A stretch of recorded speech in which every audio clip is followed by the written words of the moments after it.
कृषि कानूनों के विरोध में किसानों के आंदोलन को 9 दिन पूरे हो गए हैं। विवाद दूर करने के लिए आज एक बार फिर सरकार और किसान संगठन आमने सामने होंगे, लेकिन 5वें दौर की बातचीत से पहले किसानों ने तल्ख तेवर दिखाए हैं। किसानों ने 8 दिसंबर को भारत बंद का ऐलान किया है। सिंधु बॉर्डर पर संयुक्त किसान मोर्चा की बैठक में भारत बंद का फैसला लिया गया है।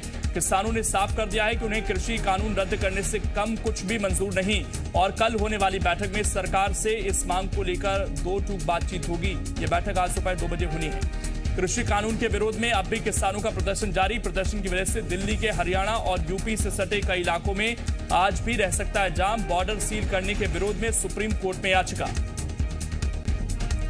किसान आंदोलन की चिंगारी केंद्रीय कृषि मंत्री नरेंद्र सिंह तोमर के संसदीय क्षेत्र श्योपुर मुरैना भी पहुंच गई है। श्योपुर के किसान भी किसान आंदोलन को समर्थन देने के लिए दिल्ली रवाना हो गए हैं। करीब 150 किसान शहर के एक गुरुद्वारे में इकट्ठा हुए हैं, जहां किसानों ने पीएम मोदी और कृषि मंत्री के खिलाफ नारेबाजी की और दिल्ली के लिए रवाना हुए। किसानों ने कहा कि सरकार जब तक कृषि कानून वापस लेने की बात नहीं मानती तब तक दिल्ली में डटे रहेंगे। छत्तीसगढ़ के मुख्यमंत्री भूपेश बघेल आज दूसरे दिन भी जशपुर और बिलासपुर जिले के दौरे पर रहेंगे। सीएम बघेल आज जशपुर जिले के गम्हरिया गांव के धान खरीदी केंद्र और गौठान का निरीक्षण करेंगे। इसके अलावा सीएम बघेल बिलासपुर में आयोजित 43वें राउत नाचा महोत्सव में भी शामिल होंगे। कार्यक्रम के बाद सीएम भूपेश बघेल रात 8 बजे रायपुर के लिए रवाना होंगे। छत्तीसगढ़ कांग्रेस अध्यक्ष मोहन मरकाम आज दिल्ली दौरे पर, जहां वो पार्टी के वरिष्ठ नेताओं से बातचीत करेंगे। माना जा रहा है कि इस दौरान संगठन में नियुक्तियों पर चर्चा हो सकती है। बता दें कि प्रदेश संगठन में ब्लॉक अध्यक्षों और जिला कार्यकारिणी में नियुक्तियां होनी हैं। जानकारी के मुताबिक इसके बाद निगम मंडलों में नियुक्तियों पर चर्चा की जाएगी। आपको बता दें कि 8 दिसंबर को निगम मंडलों में नियुक्तियों को लेकर एक बार फिर से बैठक की जा सकती है। छत्तीसगढ़ में आरटीई के तहत निजी स्कूलों को दी जाने वाली राशि अब सीधे बच्चों के खाते में उपलब्ध कराई जाएगी। दरअसल राइट टू एजुकेशन यानी आरटीई के तहत निजी स्कूलों में पढ़ने वाले 25% छात्रों की फीस का भुगतान जिला स्तर पर किया जाता है। अब तक ये राशि निजी स्कूलों को दी जाती थी, लेकिन अब स्कूल शिक्षा विभाग ने फैसला लिया है कि ये राशि सीधे छात्रों के बैंक खातों में उपलब्ध कराई जाएगी। आपको बता दें कि आरटीई के तहत गरीबी रेखा से नीचे के छात्रों को निजी स्कूलों में दाखिला दिया जाता है। शहडोल जिले में 13 बच्चों की मौत के बाद महिला बाल विकास विभाग हरकत में आ गया है। प्रशासन महिला बाल विकास विभाग के 2 सुपरवाइजर को सस्पेंड कर दिया है।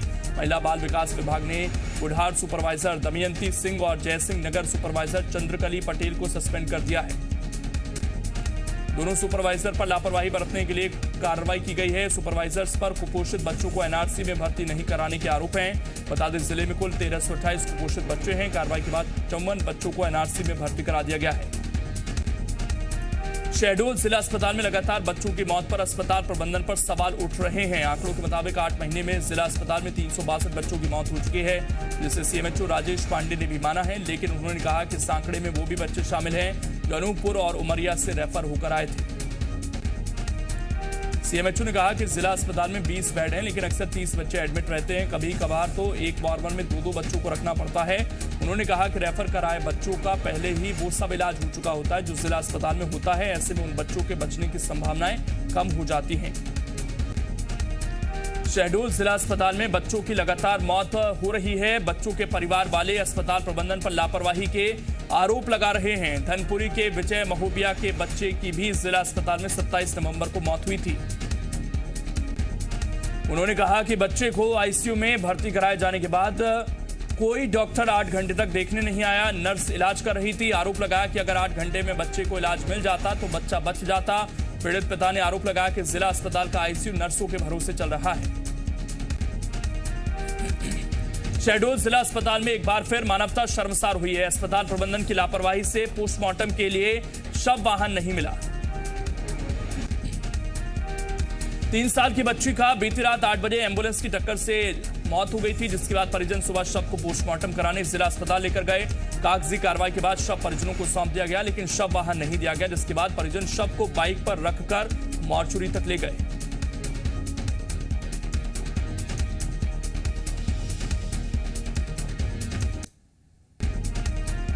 साफ सफाई के क्षेत्र में अच्छा काम करने वाले नगरीय निकायों को आज सम्मानित किया जाएगा। मुख्यमंत्री शिवराज सिंह चौहान खुद स्वच्छता सेवा सम्मान देंगे।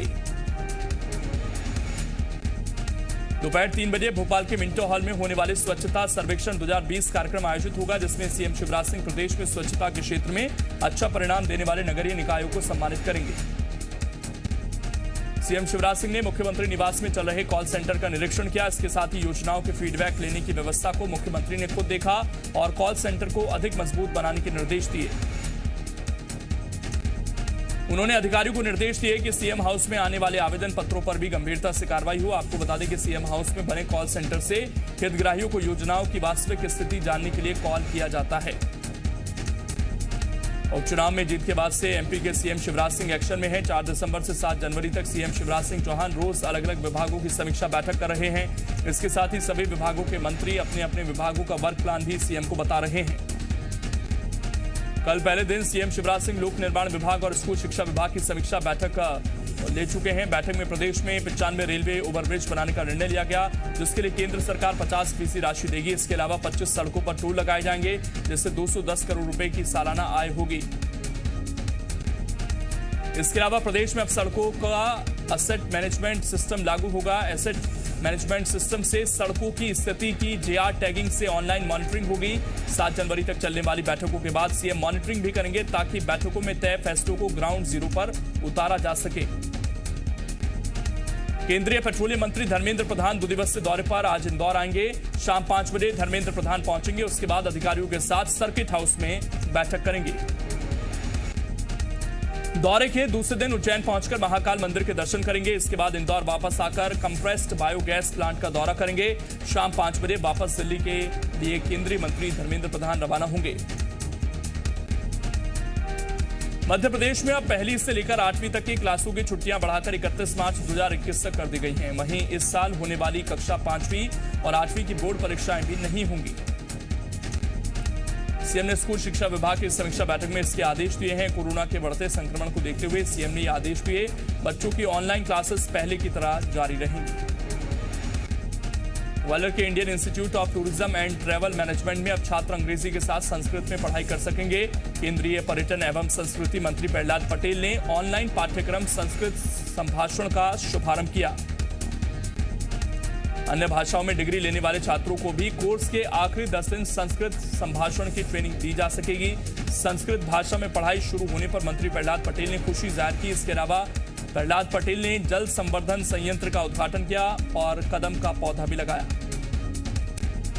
मध्य प्रदेश सरकार में एमएसएमई मंत्री ओम प्रकाश सखलेचा ने लघु उद्योग निगम की नए फीचर से लैस वेबसाइट और ई प्रोक्योरमेंट पोर्टल को लॉन्च किया। भोपाल के पंचानन भवन स्थित लघु उद्योग निगम के दफ्तर में वेबसाइट और पोर्टल की लॉन्चिंग की गई। इस पोर्टल के जरिए अब लघु उद्योग निगम को पेपर वर्क से निजात मिलेगी और सारे काम ऑनलाइन हो सकेंगे और सभी प्रक्रियाओं के ऑनलाइन होने से पारदर्शिता भी बनी रहेगी। इस मौके पर मंत्री ओम प्रकाश सखलेचा ने कहा कि समय पर काम होना उद्योग को आगे बढ़ने में सहयोग करता है। सागर की बीना तहसील के कई गांवों में नमक में रेत की मिलावट सामने आई है। पीडीएस से 1 रुपए प्रति किलो मिलने वाले नमक में रेत की मिलावट की शिकायत मिल रही है। नमक को पानी में घोलने पर नीचे रेत जम रहा है। अब लोगों ने पीडीएस से मिलने वाले नमक को खाना बंद कर दिया है। मामले में कांग्रेस के कार्यकारी प्रदेश अध्यक्ष सुरेंद्र चौधरी ने बताया सरकार पर उन्होंने हमला भी बोला। उन्होंने सरकार पर मिलावटखोरों को संरक्षण देने का आरोप लगाया। सागर में गरीबों को बांटे जाने वाले नमक में रेत मिलने की खबरों के बाद जिला प्रशासन एक्शन में है। कलेक्टर ने तत्काल प्रभाव से वन्य ब्रांड के नमक को शासकीय उचित मूल्य की दुकान से बंटवाने पर रोक लगा दी है। भोपाल से जांच रिपोर्ट आने के बाद कोई फैसला लिया जाएगा। कलेक्टर ने यह जानकारी ट्वीट कर दी है। इसके साथ ही उन्होंने पूरे मामले पर तहसीलदार, खाद्य सुरक्षा अधिकारी और कनिष्ठ आपूर्ति अधिकारी से भी जानकारी ली है। पूर्व मंत्री राजेश मूणत ने भूपेश सरकार के लोकार्पण और भूमि पूजन पर सवाल उठाए हैं। पूर्व मंत्री राजेश मूणत ने कहा कि पिछले दिनों रायपुर के देवेंद्र नगर चौक पर ग्लोबल चौक और सड़क चौड़ीकरण का लोकार्पण किया गया था, लेकिन बगैर टेंडर प्रक्रिया के ही काम करा दिए गए। बीजेपी का आरोप है कि सरकार के संरक्षण में भ्रष्टाचार का ये पूरा खेल चल रहा है। बीजेपी ने मांग की है कि सरकार इस ओर ध्यान दे और उचित कार्रवाई करे। वहीं बीजेपी के आरोपों पर कांग्रेस महापौर एजाज ढेबर ने सफाई देते हुए कहा कि सभी काम नियम और प्रक्रिया के तहत हुए हैं। धान खरीदी केंद्र में किसानों के पंजीयन में गड़बड़ी के मामले में निलंबित बांदे लेम्स के लेखपाल के खिलाफ बांदे थाने में एफआईआर दर्ज की गई है। दरअसल कई दिनों से किसान धान खरीदी केंद्र में गड़बड़ी की शिकायत कर रहे थे। तहसीलदार की जांच कराए जाने पर बड़े फर्जीवाड़े का खुलासा हुआ था।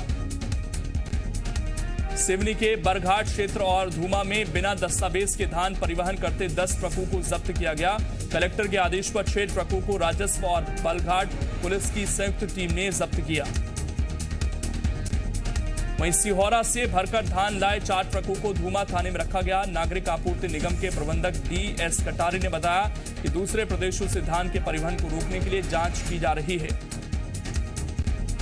किसान बिल के विरोध में एक तरफ तो किसान दिल्ली में डेरा डाले हुए हैं, तो मंडला में किसान धान खरीदी को लेकर परेशान हैं, जिसे लेकर खरीदी केंद्र में किसानों ने हंगामा किया। किसानों का आरोप है कि खरीदी केंद्रों में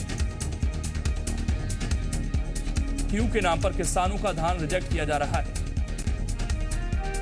वहीं खरीदी केंद्र कर्मचारियों के मुताबिक नियम कायदों और मापदंडों के आधार पर ही धान की खरीदी हो सकती है। वहीं किसानों के हंगामे के बाद केंद्र पहुंचे अधिकारी धान खरीदी की समुचित व्यवस्था की बात कहते दिखाई दिए। नारायणपुर ओरछा मार्ग पर हजारों की तादाद में ग्रामीण पिछले 30 घंटे से ज्यादा वक्त से चक्का जाम कर रहे हैं। ग्रामीण आमदई खदान को बंद करने की मांग को लेकर चक्का जाम कर रहे हैं। वहीं पूर्व केंद्रीय मंत्री अरविंद नेताम सहित जिले के आदिवासी नेताओं ने प्रदर्शनकारी ग्रामीणों से मुलाकात की। अरविंद नेताम ने कहा कि ग्रामीणों के आंदोलन को लेकर प्रशासन का रवैया समझ से परे है। ग्रामीणों का कहना है कि जब तक उनकी मांग पूरी नहीं हो जाती वो डटे रहेंगे। ठंड के बावजूद गांव वाले खुले आसमान में डटे हुए हैं। भोपाल में कोविड-19 स्वास्थ्य संगठन के प्रदर्शनकारियों पर कल हुए लाठीचार्ज के विरोध में कई जगह प्रदर्शन हो रहे हैं। खरगोन में लाठीचार्ज के विरोध में स्वास्थ्य कर्मियों ने काम बंद कर कलेक्ट्रेट में मुंडन कराया। उसके बाद रैली निकालकर CMHO ऑफिस पहुंचकर ज्ञापन भी सौंपा। वहीं शिवपुरी में भी स्वास्थ्य कर्मियों ने अनिश्चितकालीन हड़ताल शुरू कर दी है, जिससे स्वास्थ्य सेवाएं ठप हो गई हैं। मरीजों को परेशानी हो रही है। आपको बता दें कि स्वास्थ्य विभाग ने कोविड-19 में ड्यूटी के लिए अस्थायी नियुक्ति की थी। समय पर होने पर अब हटाने की प्रक्रिया शुरू हुई है। बिलासपुर शहर में 3 तलाक का मामला सामने आया है, जहां महिला ने अपने पति पर डाक से 3 बार नोटिस भेजकर 3 तलाक देने का आरोप लगाया। महिला की शिकायत पर सिविल लाइन पुलिस ने केस दर्ज कर लिया है। सिविल लाइन थाना प्रभारी ने बताया कि शहर के तालापारा इलाके में रहने वाली महिला की शादी 8 साल पहले रायपुर के मोहम्मद साजिद से हुई थी। पुलिस ने शिकायत पर मुस्लिम महिला संरक्षण अधिनियम के तहत केस दर्ज कर लिया है। बीजापुर के मिरतुर थाना क्षेत्र के हकवा के जंगल में DRG जवान और नक्सलियों के बीच मुठभेड़ हुई, जिसमें militia platoon section commander Arjun ढेर हो गया। मौके से हथियार, बैग और दैनिक उपयोग की सामग्री बरामद हुई। नक्सली अर्जुन गंगालूर, मिरतूर और भैरमगढ़ की नक्सली घटनाओं में शामिल था। 2 दिन पहले भी गोंगला में हुई ग्रामीणों की हत्या में शामिल था। घटना की पुष्टि SP कमलोचन कश्यप ने की है। भोपाल में पुलिस कर्मियों से अभद्रता के मामले में सरकारी काम में बाधा डालने का मामला दर्ज हुआ है। पुलिस कंट्रोल रूम के बाहर चेकिंग के दौरान सुमित अग्रवाल नाम के युवक ने पुलिस कर्मियों से अभद्रता की, रसूख दिखाते हुए गाली गलौज की। आरोपी सुमित अग्रवाल खुद को 4 कपड़ा शोरूम का मालिक बता रहा था और मंत्री अधिकारी की धौंस दे रहा था, जिसका वीडियो सोशल मीडिया पर खूब वायरल हो रहा है। अब जहांगीराबाद पुलिस ने मामला दर्ज किया है और मोटर व्हीकल एक्ट के तहत जुर्माना भी लगाया है। ग्वालियर के सिटी सेंटर इलाके में पुलिस ने एक हुक्का बार पर छापा मारा। हुक्का बार में नशे की पार्टी चल रही थी। पुलिस ने पार्टी में शामिल लड़कों और हुक्का बार मैनेजर को हिरासत में ले लिया, जबकि लड़कियों को पूछताछ कर छोड़ दिया। पुलिस ने हुक्का बार से भारी मात्रा में नशीला पदार्थ जब्त किया है। कोरिया के चिरमिरी SCCL से 38 लाख की धोखाधड़ी मामले में महाशक्ति ट्रांसपोर्ट के खिलाफ शिकायत की गई है, जिस पर पौड़ी थाना पुलिस जांच कर रही है। SCCL चिरमिरी ने छात्रों को ले जाने के लिए महाशक्ति ट्रांसपोर्ट की 3 बसों को किराए पर लिया था। आरोप है कि महाशक्ति ट्रांसपोर्ट के मालिक मनीष मिश्रा ने बिलों के जरिए 38,09,471 रुपए की धोखाधड़ी की, जिसकी लिखित शिकायत SCCL ने की है। पुलिस के साथ SCCL बिलासपुर की विजिसेंट टीम भी जांच कर रही है। धमतरी में साइबर ठगों ने स्टेट बैंक को करोड़ों का चूना लगाया। 11 जुलाई से 2 दिसंबर तक 1810 ट्रांजैक्शन कर ठगी को अंजाम दिया गया। धमतरी के SBI ब्रांच के 13 ATM हैं, जिसमें से 4 ATM में संदिग्ध गतिविधियां हुई हैं। आरोपी किसी दूसरी बैंक का एटीएम कार्ड इस्तेमाल कर पैसे निकालता है। पैसे निकालने के साथ ही आरोपी मशीन से कुछ इस तरह की छेड़छाड़ करता है, उसमें एरर दिखने लगता है। पैसे तो निकल जाते हैं लेकिन एरर के कारण ट्रांजैक्शन फेल दिखाता है। उज्जैन जिला प्रशासन ने कुख्यात बदमाश छेनू उर्फ यूनिस के अवैध मकान को भी ढहा दिया। नगर निगम ने उज्जैन के फाजलपुर इलाके में बने यूनिस के अवैध मकान को जमींदोज किया। यूनिस पर लूट, डकैती, कब्जा करने के कई मामले दर्ज हैं। रासुका के तहत वो जेल में बंद है। मुरैना में रासुका आरोपी के अवैध मकान पर प्रशासन का बुलडोजर चला। प्रशासन ने कोरसा इलाके में नाबालिग बच्चों के साथ रेप की कोशिश करने वाले आदतन अपराधी सद्दाम के खिलाफ ये कार्रवाई की। पुलिस की सिफारिश के बाद सद्दाम पर रासुका लगाई गई। नगर निगम की टीम ने उज्जैन के चिमनगंज इलाके में प्रशासन ने कुख्यात बदमाश शाकिर उर्फ अंडा के अवैध मकान को जमींदोज कर दिया। शाकिर पर मारपीट, लूट, हत्या की कोशिश जैसे 13 से ज्यादा मामले दर्ज हैं। अवैध रेत खनन के खिलाफ मंत्री कमल पटेल ने सख्त तेवर से रेत माफियाओं में हड़कंप मचा दिया है। जबलपुर के शहपुरा में बेलखेड़ी घाट पर अवैध रेत खनन की सूचना मिलने पर कृषि मंत्री कमल पटेल ने कार्रवाई के निर्देश दिए। संभाग आयुक्त को मौके पर पहुंचकर मशीनों को जब्त कर मालिकों के खिलाफ एफआईआर दर्ज करने के निर्देश दिए। कहा हाईकोर्ट के प्रावधान के अनुसार कार्रवाई की जाए। कमल पटेल ने कहा कि रेत माफिया को पनपने नहीं दिया जाएगा। कोरबा में हुए भीषण सड़क हादसे में एक बाइक सवार की दर्दनाक मौत हो गई। मामला उर्गा इलाके का है। एक बोलेरो गाड़ी और बाइक की भिड़ंत हो गई। टक्कर लगने के बाद बाइक में आग लग गई, जिसमें झुलसकर बाइक सवार की मौत हो गई। मंडला के तहसीलदार दफ्तर में पटवारियों के बीच जमकर मारपीट हो गई। 4 पटवारियों ने मिलकर पूर्व पटवारी संघ के अध्यक्ष जीतू पटवारी के साथ मारपीट की। मंडला एसडीएम ने मामले में संज्ञान लेते हुए 4 पटवारियों को निलंबित किया। बैतूल में बीती रात एक तेज रफ्तार लूटर अनियंत्रित होकर पलट गया। लूटर में सवार 12 यात्री घायल हो गए। सभी घायलों को जिला अस्पताल में भर्ती कराया गया, जहां एक की मौत हो गई।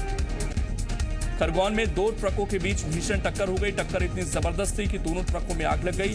इस हादसे में एक ट्रक ड्राइवर की जिंदा जलकर मौत हो गई। वहीं दूसरे ड्राइवर को स्थानीय लोगों ने किसी तरह बचाकर अस्पताल में भर्ती कराया।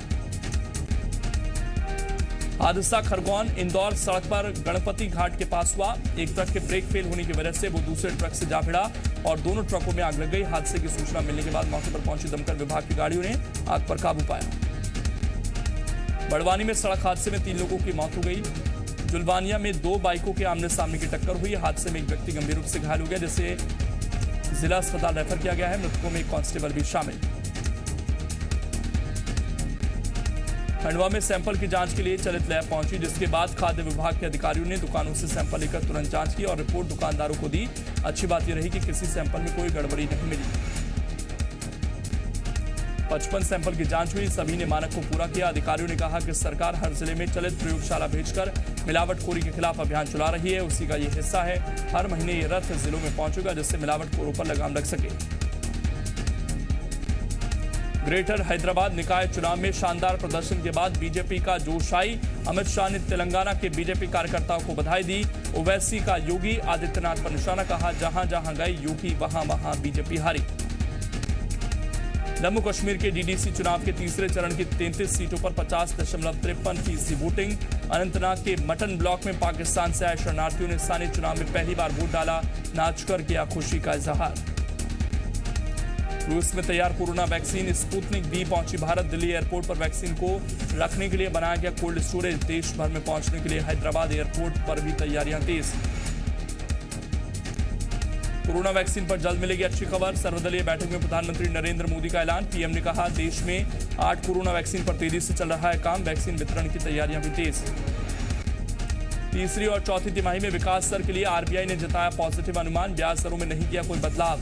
लगातार तीसरी बार मौजूदा स्तर पर रेपो रेट। वित्त मंत्री ने कहा सुधर रही देश की अर्थव्यवस्था। भगोड़े विजय माल्या के खिलाफ प्रवर्तन निदेशालय ने फ्रांस में बड़ी कार्रवाई की। 14.34 करोड़ रुपए की संपत्ति जब्त हुई। मनी लॉन्ड्रिंग के मामले में ईडी ने लिया एक्शन। फिलहाल ब्रिटेन में है। अदालत से भगोड़ा घोषित विजय माल्या।